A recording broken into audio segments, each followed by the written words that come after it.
Now, in this sequence, there's the Armenian limo driver, Right. and he gets shot.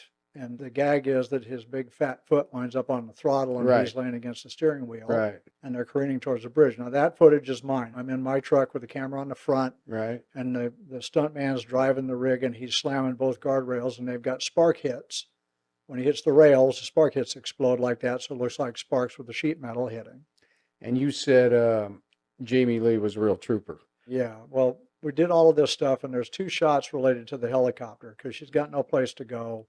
That was the bomb that I drove through when I had the door open. Right. Oh, okay. She's got no place to go, and Arnold's going to sweep in and pull her out of the top before the crash. Right. So one shot, which is facing up at Arnold, he's actually in a safety harness on the helicopter, and we see him reaching down to grab a hold of Jamie Lee's hand with his hand extended, which is coming up here. And the cameras are in the limo. And I don't remember if I might have been driving that, maybe not. But with a camera and an operator on it, you can't be hitting the rails or jumping the curbs because the guy Right. can't control the camera. Right. So in this shot, I'm towing for that. That's actually being towed behind my rig, and then a reverse shot from the chopper. And that shot is looking up at Arnold actually on the helicopter. So we see Arnold. But when you do the shot from Arnold looking down over Arnold's shoulder, I'm towing her for that. Right. Then they called me up and they said, we need you to double the Armenian in the limo and drive Jamie Lee down there with the cameras looking down at Jamie Lee for her close up, looking down into the well. Right. So I go out there, and I think they put the black suit on me, even though it take three of me to make up the guy that was driving. Right. And I went to Jamie Lee. They had done the shot looking up with it weaving back and forth with her in it, and they had just weaved back and forth without touching the curbs. And that shot right there, freeze that for a second. And that shot right there, I went to Jamie Lee beforehand, and I said, Jamie Lee, here's what's going to happen. I'm driving the car. Helicopter's right on our roof. I'm not going to baby this. They're looking at the car. They can see what we're doing. I'm going to jump the curb. I'm going to hit the rails. I can hear you and everything you're doing. If you got any problem with it, you say something, and we'll cut. I'll stomp the brakes. We'll let the helicopter go. If you feel insecure at any time, you let me know. They rolled the cameras, and I started down the bridge with her, and they said action, and I jumped the curb and started slamming the rails. Jumped the curb, slammed the rails. We went all the way down the bridge, slamming both sides. She's in a well that has actually got no seams on it. So when we do the stunt, we can pull the stunt woman out, and there's not anything she can get hung up on. Right. And every time I hit one of those rails, she's like the pea in a policeman's whistle. She'd go slamming against the side. She'd kind of get control and reach up towards the camera, and I'd slam the other side. And when you see her physical reaction, it's just inertia. We're really hitting the rails. And she's not saying anything, and I'm wondering if she's just too afraid to say anything. We get to the end of the run, and there's like 25 stuntmen down there who are going to come in and rescue. They don't care about me driving the car. They're going to go make sure Jamie Lee's okay. And we got to the end of it, and I stopped the car, and I got out, and they descended on her like a swarm of hornets, and they got her unclipped, and they got her out of the harness, and she climbed up and slid down the back window and slid down the rear deck of the car, and she comes running around the side, and I thought, oh, here it comes. And she jumps on me with her arms around my neck and wraps her legs around my waist and hugs me real tight. She said, oh my God, that's the most fun I ever had with my clothes on. That's what I mean by her being a trooper. She was like in it all the way. She was delightful to work with. And That's awesome. Yeah. That's awesome. And then when it goes off the end as a separate sequence, we really drove the car off. Nobody had ever done a remote drive car before. We brought in this guy who invented a rocket fuel that made him rich. He designed a cockpit that sat on the roof of my rig with a steering wheel and a throttle, and it was radio controlled, and they had servos in the car to control the throttle and the steering. And we're going to do like a 4-mile run down the bridge at speed. Helicopters are with us, and drive it off of that drop right there. And he's up on the top with this weird windshield thing. He's like a mad scientist. And when that happened right there, the helicopter flies in, but the stunt woman is already dressed and in a harness, and she's already on the helicopter. When we got everything up to speed, he came over my head, and he lowered her in to the top, and I got a camera on the front looking at it, cameras everywhere else, lowered her into the top, matching her speed, so when it went off the end, he just flew straight and pulled her back out again, and it looks like they flew in and grabbed it and pulled her out the top. But that thing, you see how far it went. Can we see that one more time, We were Scott? doing about 70 miles an hour, and I've got to be close enough for the radio controls to work. And I slid right up to the end of that bridge to get stopped, because if I was any farther back, the radios weren't going to work. So I'm Man. just off camera behind the That's chopper. awesome. You know what? You know how many times I've seen this movie? 25 to 30 times, maybe more.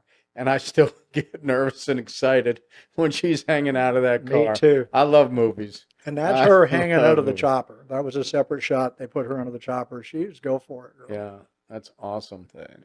That's awesome. Has there been any on-set beef, like actors, directors, that was like anything worth Yeah, anything crazy? yeah. It's like Cameron. I did several movies with Cameron. Cameron has a reputation for being a screaming maniac. With the crew, people are terrified of him. Mm-hmm. But what I learned about him early on is there'd be about 4 or 5 people on a show that are in James's inner circle, and they're always treated with respect. He never raises his voice to them, ever.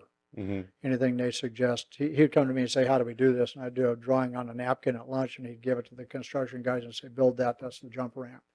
And when you're on that inner circle, you could do nothing wrong. But I watched him shred people right and left on the set. I'm not sure what it was about, whether it was about control or just his personality. But there were some of us who I remember he was having a fit because we had a truck stunt go wrong. I think it was on Terminator. And the video recorder guy's riding in the cab with me, and it all went wrong. Timing was all wrong. And he jumps off and he's screaming on the radio. And he comes over and he grabs the edge of my rig, and he's got this look on his face like he'd eat small children raw, looking at the video guy. And then he looks across at me, and he He heard you undergoes, talking about he it. undergoes this psychic change, and he goes, so what do you think, Jack? Can we do that better? And I said, I think we could do it better next time. He goes, one more, he screams, and the video guy jumps, and we go off and do it again. So I had a privileged position whenever I worked with him as one of the inner circle. You're a legend. Thank you. Only in my own mind. My whole career has been based on this idea. You got a whole crew riding on the rig. There's one guy that you're concerned with his safety. That's the guy you watch. It's the camera operator. Everybody else on there can take care of themselves, but the camera operator, when he's in his office, which means his eye is in the eyepiece, he's living in a two-dimensional world where he has no idea if he's about to get killed or if he's 100 yards away. He's got no idea. Based on the depth of field and the lens selection, he'll never know till the point of impact. You make sure that guy goes home safe to his family every night. I made a career based on that idea of walking up to my camera operator, and I'm doing a big action movie with a lot of stuff going on. And I say, look, here's the deal. My number one job is you. I'm going to send you home safe to your family tonight. I'm not going to hurt you. And I developed a reputation among people who did that they took me on show after show after show. And it wasn't just when we were doing running shots. My specialty as a camera car driver is very specific. We're driving, I'm working. We're doing dialogue or stop doing cars crashing into each other. I might not have a role driving cameras in that. I might have done the lead ups to it. And you look around the set, and here's a guy operating a camera, and there's going to be a car flipping and spinning and coming at him.